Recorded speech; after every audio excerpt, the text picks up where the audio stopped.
Eh bien, bonjour à tous et merci d'être présents aujourd'hui à cette première conférence Intent sur les territoires intelligents. Aujourd'hui, on va vous parler de plateformes de données et d'objets connectés pour engager la transformation numérique et énergétique de ce territoire.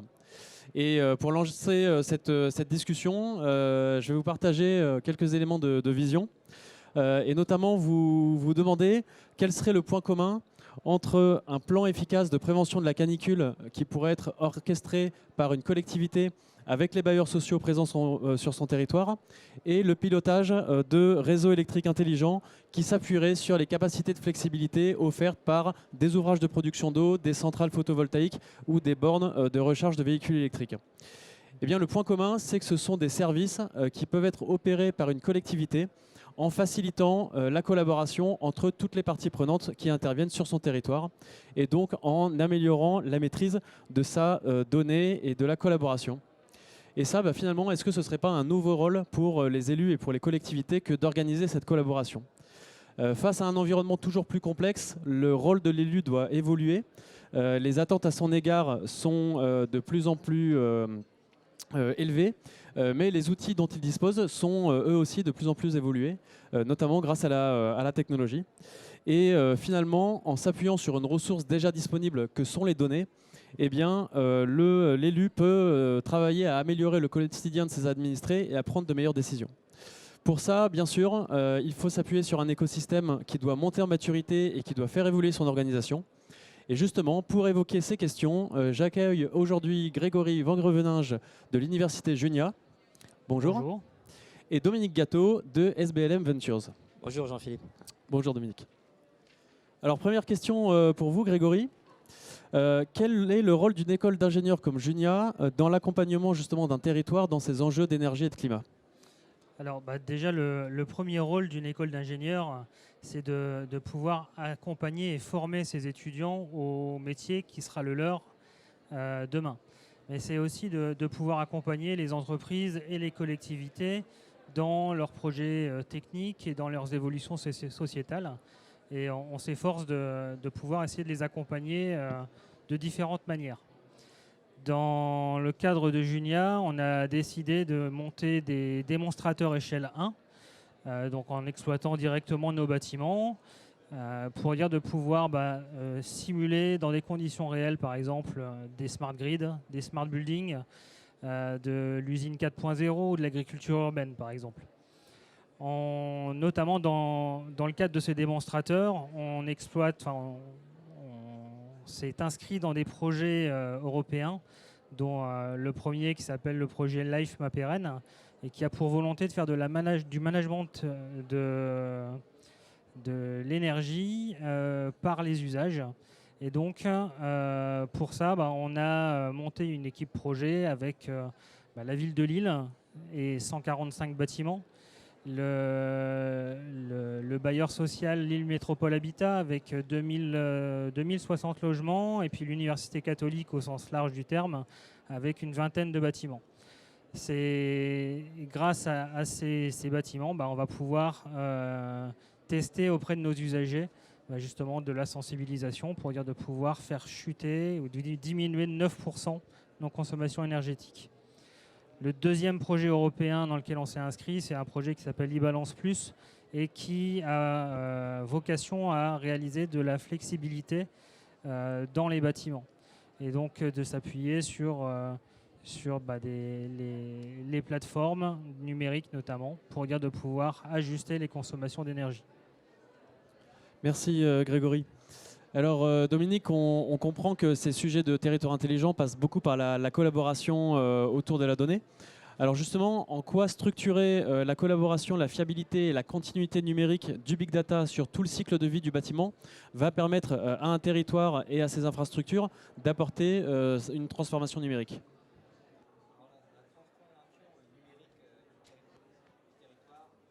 Merci. N'est pas une fin en soi. C'est en fait une infrastructure big data, technologique, d'intelligence artificielle qui doit permettre au territoire de devenir intelligent. à savoir utiliser une gouvernance qui soit collaborative et responsable, être centré sur l'habitant et le citoyen, être tourné vers les usages pour en fait, in fine, être au service de ce qu'on pourrait appeler le territoire durable.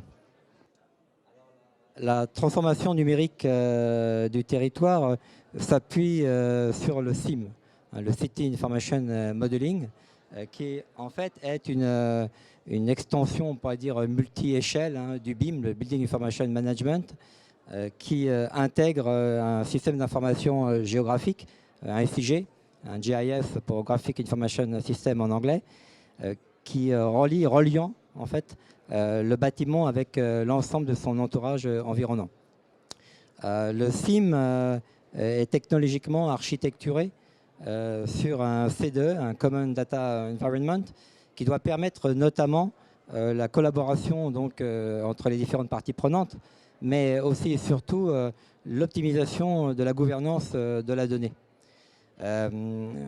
Ainsi, un processus de travail collaboratif temps réel est accessible à l'ensemble des intervenants de la chaîne de valeur et du cycle de vie, donc, produisant et permettant de structurer, de fiabiliser et d'assurer la continuité de la donnée tout au long du cycle de vie du bâtiment et des infrastructures, est assurément une étape primordiale dans le cadre de la numérisation du territoire.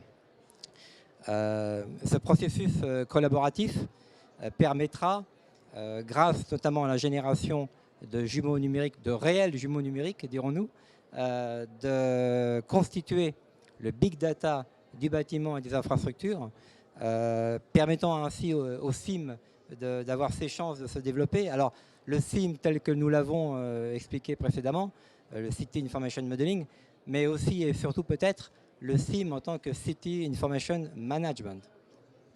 Oui, alors tout à fait. Et justement, face à ce foisonnement technologique, c'est vrai que la collectivité peut se demander mais finalement comment engager facilement cette transition et par où commencer.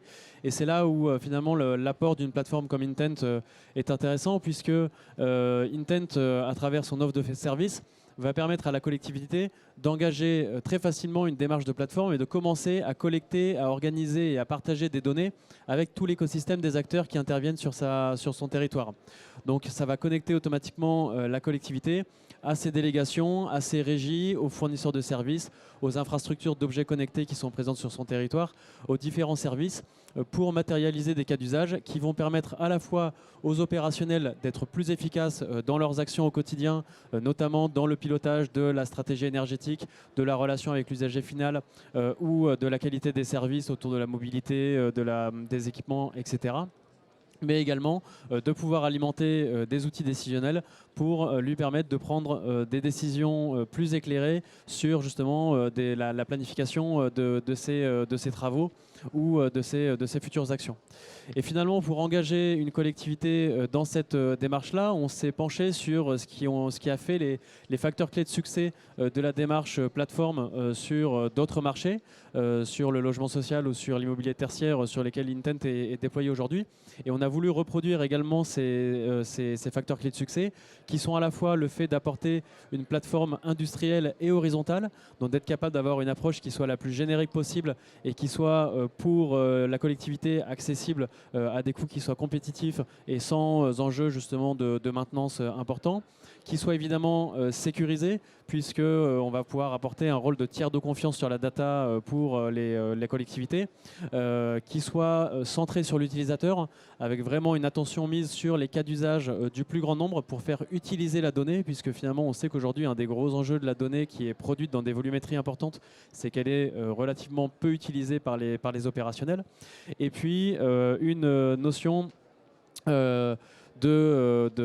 d'écosystème, c'est que cette plateforme elle soit bien sûr déjà raccordée à l'écosystème de la ville pour pouvoir pour pouvoir faciliter son adoption sur des territoires et faire ça rapidement. On va pouvoir, de ce fait-là, mettre en place plusieurs cas d'usage. Alors, quelques exemples, on en a cité en introduction. Ça peut être de la prévention du plan de canicule avec le CCS, ça peut être des réseaux électriques intelligents, ça peut être de la collaboration entre un bailleur social, un exploitant d'un réseau de chaleur et la collectivité pour justement exploiter en toute transparence les infrastructures de production et de consommation d'énergie. Ça peut être justement le travail sur la production et la distribution d'eau. Comment est-ce qu'on va connecter les infrastructures de production, de distribution et les consommateurs finaux, qu'ils soient entreprises ou particuliers, pour justement équilibrer et optimiser au mieux le fonctionnement de ces équipements-là, ou tout simplement exploiter les données de mobilité et les données de trafic sur le terrain pour aussi permettre à la collectivité de proposer aux entreprises ou aux acteurs qui souhaitent s'installer sur le territoire bien finalement des services qui soient le plus optimisés possible.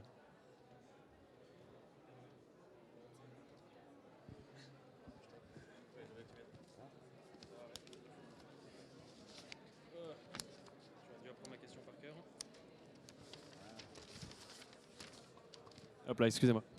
Une question pour vous, Grégory. Comment est-ce que vous percevez l'apport des solutions numériques dans ces évolutions et dans les expérimentations que vous réalisez? Alors, aujourd'hui, les plateformes numériques sont un enjeu primordial dans la collecte des datas. Dans le cadre de nos projets, mais aussi pour tout le monde, en fait. Un petit exemple, hein, on a tous accès à nos plateformes de consommation d'énergie au sein de nos fournisseurs. Mais on a dans nos bâtiments d'autres types de logiciels ou de plateformes qui collectent de la donnée. Et tout l'enjeu de ces plateformes sont intéressantes, mais on est toujours sur quelque chose de siloté, sur un métier. Alors que globalement, si on avait une interconnexion entre les différentes données, on pourrait aller vers des nouvelles structurations de valeur grâce à ces datas. Un deuxième exemple, dans le cadre de notre projet Life Map RN, si on fait une sensibilisation auprès de nos usagers pour réduire nos consommations d'énergie, on peut, juste en regardant les compteurs, se dire l'énergie a diminué, donc du coup, notre sensibilisation a été efficace. Sauf que si les centrales de traitement d'air étaient à l'arrêt ou si le bâtiment était fermé pendant une semaine, les consommations vont naturellement chuter. Et le résultat de nos sensibilisations et de nos informations ne sont pas du tout les mêmes. Donc là est l'enjeu de pouvoir mixer l'ensemble des données de nos plateformes sur un seul et même outil pour dire de vraiment connaître les résultats des expérimentations qu'on a menées. Merci Grégory. Et vous, Dominique? Alors en 2050, les 3/4 de la population mondiale sera concentrée dans les villes. Pour certains pays émergents, ces villes n'existeront même pas. Alors allons-nous continuer de construire avec les défis de voirie, de transport, d'énergie que pose la super concentration de l'activité urbaine? Dans notre vieux continent, on a un parc immobilier très important qui doit être réhabilité.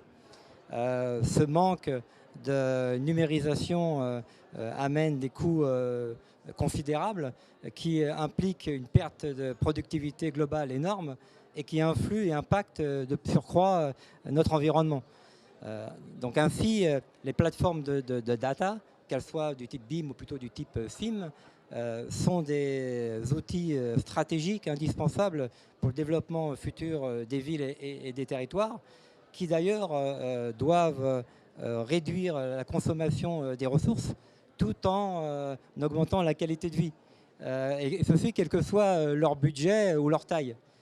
Alors si la captation, la concentration, la structuration des données de ces plateformes sur l'ensemble des intervenants de la chaîne de valeur permet de mieux structurer, fiabiliser et suivre réellement la continuité de la donnée tout au long du cycle de vie du bâtiment et des infrastructures, à ce moment-là, on a une démarche vraiment intéressante. Je terminerai par le fait que les freins organisationnels étant enlevés du fait de la diminution des silos qui sont plus déployés, permettra donc une démarche qui soit pertinente et durable. Dans la marche globale de cette approche, il faudra, pour être performant et efficient, à travailler par étapes successives et surtout avoir identifié et ciblé en priorité les points qu'il faudra améliorer. Merci, merci Dominique. Donc si je rassemble un peu tout ce qui a été dit pendant cette présentation, on retient que finalement les enjeux de territoire intelligent vont pouvoir permettre d'adresser des enjeux stratégiques pour les collectivités, qu'il s'agisse de la transition énergétique, des coûts de fonctionnement, de la qualité de vie, de la planification de travaux et des rénovations, sous réserve justement de pouvoir maîtriser la donnée et de pouvoir l'organiser et l'exploiter dans des systèmes d'information de management de la donnée, des CIM, City Information Management. Les technologies aujourd'hui sont disponibles. Les écosystèmes universitaires, expérimentaux, de recherche existent aussi pour accompagner les collectivités. Les entreprises et les solutions technologiques comme Intent ont déjà été déployées et déjà fait leurs preuves sur d'autres marchés immobiliers.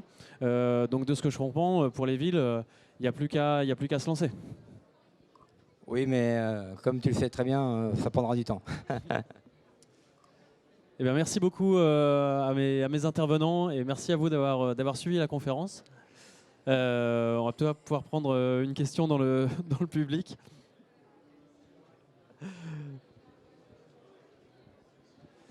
Bonjour messieurs, merci. Comme vous l'avez dit, aujourd'hui ce type de dispositif s'adresse plutôt à un public averti.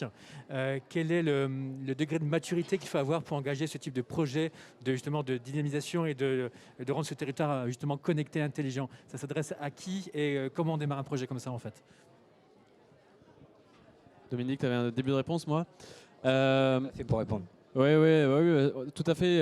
La maturité numérique des acteurs, en fait, elle se mesure à différents niveaux. C'est qu'il y a à la fois la collectivité en tant que telle et son organisation, mais il y a aussi tout son écosystème de services, les entreprises avec lesquelles elle travaille, les entreprises qui sont installées sur son territoire.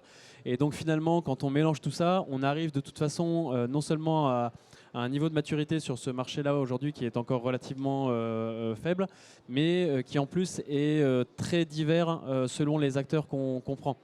Donc je dirais que par rapport à ça, aujourd'hui on a les moyens d'accompagner technologiquement ces acteurs à monter rapidement en maturité, mais il faut aussi savoir que cette montée en maturité, elle ne se fait pas seulement sur le niveau de la technologie, mais elle se fait aussi sur le niveau des contrats, des achats, de l'organisation et de la manière dont tous ces acteurs travaillent entre eux. Et donc finalement, on va aussi être en mesure d'accompagner la collectivité dans l'évolution de la manière qu'elle a d'organiser ses services, d'acheter des prestations ou de confier des délégations de services publics. Donc je dirais que c'est la maturité aujourd'hui, les solutions s'adressent à tous les types d'organisations et on va être en mesure d'accompagner à la fois sur les enjeux technologiques, mais également sur les enjeux organisationnels et sur les enjeux d'achat qui sont aujourd'hui un vrai levier pour faire accélérer justement cette maturité numérique les acteurs du marché. J'irais juste compléter tes propos en disant qu'aujourd'hui, il y a beaucoup d'acteurs qui ne sont pas encore suffisamment dans cet aspect de transition numérique et les choses vont se faire un peu de manière forcée avec l'utilisation des différents outils qui seront mis à disposition. Mais c'est encore quelque chose qui est assez compliqué, notamment pour les collectivités de petite taille, qui ne sont pas encore aujourd'hui automatisées pour pouvoir remonter leur compteur énergétique, par exemple, ou ce genre de choses. Je rajouterais aussi un point, c'est que la difficulté de maturation, si on peut dire, dans le domaine de la donnée sur la gestion du parc immobilier, vient également de la problématique qu'il y a encore aujourd'hui dans l'acte de construire, donc en amont, au niveau de la programmation, conception, construction, car le BIM n'amène peut-être pas forcément l'ensemble des points qu'il dit qu'il peut amener. Et c'est là où il faut réussir à une espèce de démocratisation de la donnée dans l'acte de construire qui lui permettra ensuite, par une capillarité, la continuité de la donnée, permettra d'aller sur la gestion du patrimoine immobilier et la déconstruction pour avoir le cycle complet. Donc il y a une problématique de maturation dans la démarche globale, notamment au niveau de la gestion du patrimoine, mais il y a aussi une grosse problématique en amont sur l'acte de construire, où le BIM, là, réellement, doit devenir plus efficient et réellement, je dirais, démocratique, à savoir donner accès à l'information à tout moment et mettre de l'information à tout moment dans le flux de données de l'acte de construire. D'où l'importance de se concentrer sur les usages pour faire au maximum utiliser les données par un maximum de personnes et dans un maximum de contextes, puisque c'est ça qui, au long cours, facilitera la fiabilité de la donnée et sa valorisation auprès de l'ensemble des parties prenantes. Eh bien, merci beaucoup, merci d'avoir assisté à notre intervention. Et je vous souhaite une très bonne fin de journée, un très bon salon, très bon CIMI, et à bientôt. Et merci à Intent pour l'invitation. Merci Dominique, merci Grégory. Merci à tous, au revoir.